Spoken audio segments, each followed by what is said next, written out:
50 years ago this week, the world watched as the Apollo 11 crew lifted off and then landed on the moon a few days later. Before Michael Collins died, he finally said something about Apollo 11 that NASA had spent 50 years hoping nobody would ask about. Not the moonwalk, not the flag, not the famous words. Something darker. Something buried so deep inside classified briefings and enforced silence that even his crewmates never spoke it publicly. Collins was the third astronaut, the one history forgot, the man who orbited alone while the world celebrated below. There was another man, a third man on Apollo 11, Michael Collins, the command module pilot. But what he revealed in his final years was not about being left out of the glory. It was about what he had been secretly ordered to do if Armstrong and Aldrin never made it back off the moon, and why that secret changed everything we thought we knew about humanity's greatest achievement. The man who flew alone here is what nobody tells you about Michael Collins. He was not the backup. He was not the consolation prize. He was the man who held the entire mission together from above, while the world watched two other men walk on the moon. And he was the man NASA quietly prepared to come home alone if everything went wrong.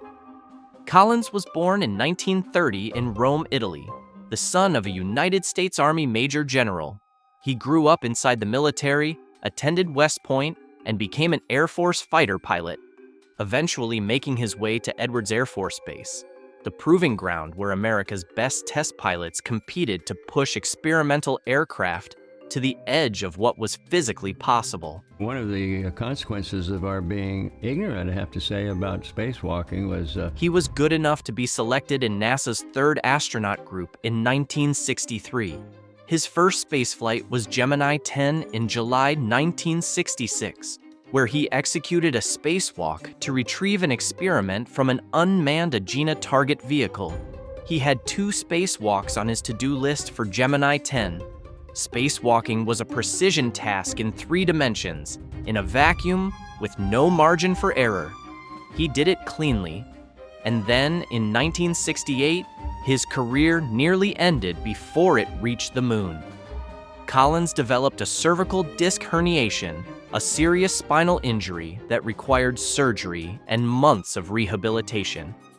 NASA pulled him from the prime crew of Apollo 8, the first manned mission to orbit the moon. He watched from the ground as Frank Borman, Jim Lovell, and Bill Anders flew the mission he had trained for. He didn't know if he would ever get another chance. He recovered. He was assigned to Apollo 11, and this time, he would not just orbit the moon, he would orbit it alone, with a classified piece of paper in his mission kit telling him exactly what to do if the men below him never came back up. That near miss with Apollo 8 matters because Collins knew better than most that the ground could disappear from under you with no warning. He had already lived through once almost losing everything. Now he was being asked to fly the most dangerous mission in human history with a contingency plan he wasn't supposed to talk about. The secret plan. This is the part that was buried for 50 years. NASA, as a matter of engineering discipline, had developed contingency plans for every conceivable failure mode in the Apollo 11 mission: abort protocols, re-entry backups, communication redundancies.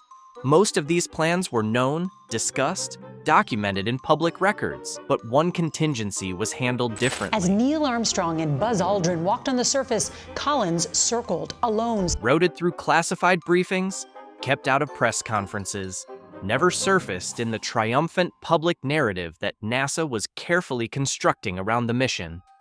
The scenario was this: the lunar module ascent engine fails. Armstrong and Aldrin reach the surface of the moon, but they cannot leave it. The ascent stage, the only means of return, doesn't fire, or fires incorrectly, or separates but fails to reach orbital velocity. In any version of this failure, 2 astronauts are alive on the moon, stranded and dying slowly as their oxygen supply depletes. As Neil Armstrong and Buzz Aldrin walked on the surface, Collins circled alone. What happens next? Collins had been briefed. He knew the answer. It was not a comfortable answer. He would continue orbiting. He would maintain radio contact with Armstrong and Aldrin for as long as possible, allowing them time and allowing them the chance to say whatever they needed to say. He would make several more passes around the moon. And then, on a specific orbit, at a specific burn window, he would fire Columbia's engine and begin the 3-day journey back to Earth alone. He would leave them behind, not because he wanted to, not because he could have done anything else, but because the protocol was clear and because there was no rescue scenario. There was no second spacecraft. There was no version of this where Collins could land on the moon and bring them home. He would fire the engine, and he would leave, and Armstrong and Aldrin would die on the surface when their oxygen ran out. And here is where it stops being an operational briefing and becomes something else entirely. Before launch, NASA provided Collins with a document. It contained President Richard Nixon's prepared statement for the press, the speech that would be delivered to the nation if the contingency was activated. Collins received it as part of his mission briefing package, a thin sheaf of papers covering abort sequences and communication protocols and the kind of bureaucratic contingency language that military men learn to read without flinching. He was reviewing it during a pre-flight systems check when he turned to it. The room around him was quiet. His eyes moved down the page to the opening line. Fate has ordained that the men who went to the moon to explore in peace will stay on the moon to rest in peace. He read it once, he read it again, he set the paper face down on the console in front of him and did not pick it up again. Something in him had recalibrated, because up until that moment, the contingency plan had been an abstract operational procedure, a series of burn windows and rendezvous sequences. Nixon's words made it concrete. Someone had already written the eulogy. Someone had already decided how to tell the world that the men who went to the moon would not be coming home. And they had given that speech to the one man who would have to decide when to activate it. His hands, he later admitted in his final interviews, were not entirely steady when he turned the page.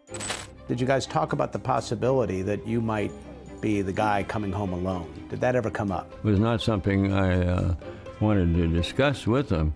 Hey, Neil, suppose you're stranded forever on the surface of the moon. Would you mind terribly if I just sort of headed home? It was the most precise description he had ever read of a thing he was being asked to be ready to do.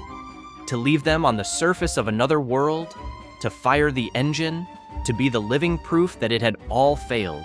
He rehearsed the undocking procedure for a non-responsive lunar module. He practiced the trans-Earth injection burn calculations he would run alone. He committed the contingency timeline to memory, and then he filed the paper away and kept doing his job, because that was the only way to keep doing his job. This is why the word censored fits. This was not information NASA volunteered. The contingency briefing was classified. The Nixon speech was not released publicly until years after the mission. Collins himself, in interview after interview through the 1970s and 1980s, deflected questions about the psychological weight of his solo orbit with easy answers about solitude and beauty and the view of the moon below. He was not lying, but he was not telling the whole truth. And the version of Apollo 11 that the public received for decades was a version deliberately cleaned of its darkest load-bearing element, that the man orbiting above had been specifically prepared to abandon his crew and come home alone. Did you guys talk about the possibility that you might be the guy coming home alone? Did that ever come up? It was not something I wanted to discuss with them.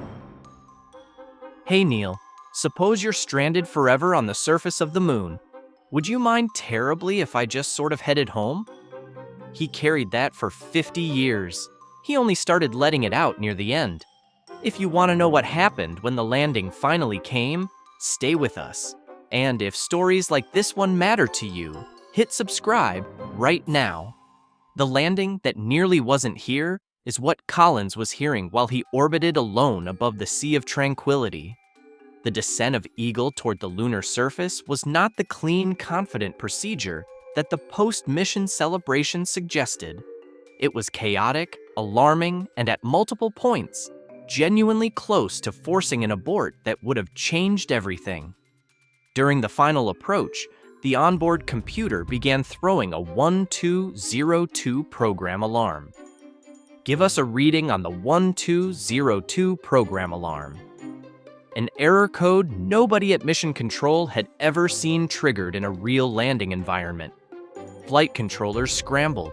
Engineers checked their references. Nobody in real time fully understood what the alarm meant, or whether it would cascade into something that would require the crew to abort. They assessed it as non-critical and pressed on. But the uncertainty in the voices was real, and Collins, orbiting above, heard it. And this is the part that changes everything about how you see that moment. Collins heard the alarm codes called out over the radio. He heard the cadence of voices that were trained to stay flat, but were not entirely flat. He understood what an abort from low altitude would mean. Armstrong and Aldrin would have one chance to fire the ascent stage, reach orbit, and find him. One chance. If the rendezvous failed, if Collins could not close the distance and complete the docking, the contingency plan would activate. He would be required to leave. He was listening to all of this with a sheet of paper memorized in the back of his mind. Then came the fuel problem. Armstrong had taken manual control of the lunar module and was flying it horizontally across the surface, searching for a safe landing site while the fuel gauges dropped toward zero. The automatic guidance system had been routing Eagle toward a boulder field, unsuitable for landing, potentially fatal. Armstrong recognized the danger, took over manually, and started hunting for flat ground with the clock burning down. Neil Armstrong, the most controlled, unflappable pilot in the astronaut corps, was improvising in real time on the surface of the moon. When Eagle finally sat down, there were fewer than 30 seconds of fuel remaining. Collins was behind the moon at that exact moment, in total radio silence. He did not hear the landing. He did not hear Armstrong say, "Houston, Tranquility Base here, the Eagle has landed." He did not hear the cheers from Mission Control, or the exhale of 700 million people watching on television. He was orbiting in absolute isolation, with no way to know whether his crewmates were alive on the surface, or whether the contingency plan had just become the plan. When he emerged from behind the moon and re-established contact with Mission Control, he finally got the word. They were down, intact, alive. The relief was physical, but it was not the end. It was not even close to the end. They still had to get back off the surface. The longest hours. While Armstrong and Aldrin were outside, while the world wept in living rooms, while newsrooms ran footage on continuous loops, while people gathered in public squares to watch the moon and point at it and say, "There are men up there," Michael Collins was in the command module running emergency rendezvous procedures. He was not watching the moonwalk. He was working. Here is what nobody tells you about those 2.5 hours. For Collins, the moonwalk was not the climax. It was the period of maximum danger. Armstrong and Aldrin were outside their spacecraft in suits built by human hands and tested in laboratories, but never, not once, fully proven in the actual environment. They were now being asked to survive inside them. A single seal failure, a glove breach, a foot catching the wrong way on the ladder on the way back up, any of it, and Collins could do nothing. He could orbit and listen and track the timeline obsessively and try not to think about the document he had memorized. Here is the other thing nobody tells you. Collins could hear them, not clearly. The audio was clipped and partial and routed through layers of relay. But he could hear the rhythm of it, the footsteps, the breathing, the occasional word. He listened to every transmission the way you listen when you're trying to tell, from the sound of someone's voice alone, whether they are still all right. Armstrong's voice was steady. Aldrin's was steady. The steadiness was reassuring and also terrifying, because Collins knew that in this profession, steadiness was trained, and training could mask things. He wanted them back inside. Every minute they spent on the surface was a minute closer to something going wrong that couldn't be fixed from 60 miles above. And then Armstrong's voice. They were back inside, hatch sealed, cabin pressurizing, preparing for launch. But wait, because it gets worse before it gets better. The ascent stage still had to fire. It had to separate cleanly from the descent stage, which was bolted to the lunar surface and would stay there forever. It had to achieve the correct trajectory and velocity to reach orbit. And then Collins had to find them, using radar, optical sighting, and manual thruster control.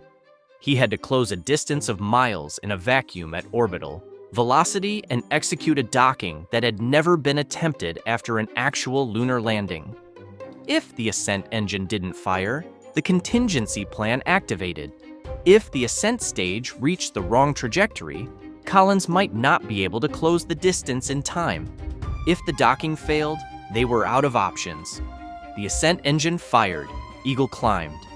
Collins began the rendezvous sequence, tracking the return vehicle on radar, making small, precise burns, running the orbital mechanics in real time. The process took hours. It required a level of sustained concentration that left no room for anything else. And then the two spacecraft came together. Collins described the sound of the docking, the mechanical thunk of Columbia's capture latches engaging with Eagle, as one of the most beautiful sounds he had ever heard in his life. It was not a dramatic sound. It was a quiet, hard, metallic click in the silence of space. But it meant Armstrong and Aldrin were attached to his spacecraft. It meant they were coming home. For the first time since Eagle had undocked 2 days earlier, Collins allowed himself to believe it. What he carried for. 50 years after Apollo 11, Collins gave thousands of interviews. He was good at them, composed, self-deprecating, cheerful about his role as the man nobody remembered. He told the same story cleanly and consistently. He was grateful. He had no regrets. The solo orbit had been almost meditative. He was glad to have played his part. None of that was a lie. But it was not the whole truth. Here is what nobody talked about for 50 years. The official narrative of Apollo 11 was, from the beginning, constructed around triumph. NASA needed it to be a triumph politically, culturally, institutionally. The Cold War demanded a clean victory. The investment of national will and treasury demanded a story of flawless execution. The men who flew the mission understood this, and they participated in it, because they were professionals and because the mission had in fact succeeded. But participating in a triumphant narrative meant leaving things out. And what got left out, consistently, across decades of interviews and anniversaries and documentaries, was the psychological content of what Collins had actually experienced. Not because he was forbidden to speak, but because the story the world wanted to hear had no room for what he knew. The contingency plan didn't fit. Nixon's prepared statement didn't fit. The fear of surviving alone didn't fit. So Collins gave the version that fit, and he kept the rest to himself. And the authoritative public record of Apollo 11 was built around an absence, a man-shaped hole where the darkest truth of the mission should have been. In his final years, particularly in interviews around the 50th anniversary in 2019 and in his last public statements before the cancer, Collins began filling in that hole. And he admitted something else that quietly unsettled the triumphant architecture of the official story. He said the mission succeeded as much through luck as through preparation. He said there were moments during the descent when nobody, not mission control, not the crew, not the engineers who built the computer throwing the 1202 alarm, truly knew what was happening or what the right call was. He said Armstrong's manual takeover during the final approach was not a display of rehearsed astronaut precision. It was a man searching desperately for any patch of flat ground before the fuel ran out. He said that if any one of a dozen variables had been slightly different, the mission would have failed, and he would have activated the contingency plan and come home alone. He was not saying this to diminish anything. He was saying it because the mythology had stripped Apollo 11 of the thing that made it actually meaningful. That it was done by terrified, improvising, mortal human beings who got it right under conditions that were trying very hard to make them fail. The weight of fame and its absence. Collins watched what Apollo 11 did to the men who walked on the moon, and he saw it clearly. Armstrong retreated. He gave almost no interviews, avoided public life, and was visibly uncomfortable being treated as a transcendent figure. The weight of being the first human to walk on another world was not a weight Armstrong had asked for, and it was not a weight that got lighter with time. He spent the rest of his life trying to live as a private person inside a public myth that had replaced him. Aldrin fought it differently. He struggled publicly with depression and alcoholism in the years after the mission, wrestling in plain view with a question that had no good answer. What do you do with the rest of your life after you have done the most extraordinary thing any human being has ever done at age 39? He had stood on the moon. He had looked up at Earth from the surface of another world, and then he came back and had to figure out what to do on an ordinary Tuesday. That question nearly destroyed him. Collins withdrew deliberately. He left NASA in 1970, less than a year after the mission, and built a quieter life, museums, writing, and a degree of privacy that the other two were never able to reclaim. He understood that being the forgotten astronaut was a protection as much as a wound. The legend hadn't swallowed him. He could still live as himself. And he came to appreciate that more than most people realized. But the thing he admitted in those final interviews, the thing he finally said out loud after carrying it for 50 years, was that Apollo 11 had changed him in ways he hadn't fully understood until much later. The isolation of that solo orbit had done something to his sense of scale. The relief when the docking completed had been so overwhelming that it reshaped everything that followed. He had been prepared, specifically, deliberately, procedurally prepared, to be the sole survivor of humanity's greatest achievement. He had been ready to come home alone, to face the widows, to carry the rest of his life under that weight. And he hadn't had to. That knowledge lived in him quietly for the next 50 years. And near the end, he decided it deserved to be said clearly, regardless of whether the official story had room for it. The truth. He finally told Michael Collins died on April 28, 2021, at age 90, after a long battle with cancer. The tributes that followed were better than anything written about him before. More honest, more complete, finally acknowledging what his role in the mission had actually required. The obituaries called him what he had always been, essential, the man who kept the door home open. But even the best of those tributes could not fully hold what Collins had finally said. He spent the most famous day of the 20th century alone in a spacecraft, listening for voices that might stop. He had a document memorized, a speech about fate and rest and peace that he hoped, with everything in him, he would never have to act on. He tracked the timeline obsessively. He ran emergency procedures he prayed were unnecessary, and he held himself together across hours that no training could fully prepare a person for. And when he finally heard the thunk of the docking latches, when Armstrong and Aldrin came back through the tunnel and into Columbia and the hatch sealed behind them, he wept in the privacy of his spacecraft while mission control erupted and the world cheered on television screens he couldn't see. That was the truth Michael Collins carried for 50 years. That was what he finally said before he died. The mission wasn't a clean triumph. It was a desperate, terrifying, improvised sequence of moments held together by skill and preparation and luck, and by a man orbiting above who was ready to do the worst thing imaginable, and who never had to do it. The official story of Apollo 11 spent decades leaving that man out, not because it was a conspiracy, but because his truth was too dark and too human to fit inside a celebration. So it was suppressed the way most inconvenient truths are suppressed. Not by order, but by omission. Not by force, but by the slow, comfortable pressure of a story the world preferred. Collins didn't need to be ordered to stay quiet. He had absorbed what was wanted from him, and he gave it for 50 years. Because he was a professional, and because the mission had succeeded, and because there was a version of what he experienced that was true and that people could hear. But the fuller version, the one with Nixon's speech and the contingency plan and the 48 minutes of radio silence and the hands that weren't entirely steady when he set the paper down, that version waited.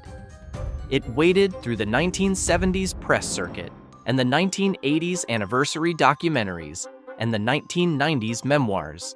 It waited while the triumphant version calcified into official history. It waited while Armstrong retreated further into silence, and Aldrin fought his private wars, and Collins smiled pleasantly through one more interview, one more question about whether he regretted not walking on the moon. And Neil and Buzz headed out here to launch, to be the first humans to set foot on the surface of the moon. What thoughts were going through your mind on the way out to the launch pad? No regrets, he always said, only gratitude. That was true. It was also incomplete. And in the final years, when he knew the time for incompleteness was running out, he started filling in what had been left out, not dramatically, not as a confession, just as the plain account of what it had actually been like, offered to anyone willing to listen past the comfortable version they already had. He didn't have to leave anyone behind. That was his victory. Survival together, not individual glory. And the meaning of that, the weight of having been ready to do something terrible and being spared the having to do it, is the truth that makes Apollo 11 something more than a technical achievement. It makes it a human one, a genuinely, frighteningly, unexpectedly human one, made by people who were terrified and improvising and lucky, led home by a man who orbited above it all with a eulogy memorized and a burn window calculated and the quiet, unshakable determination not to use either of them if there was any other way.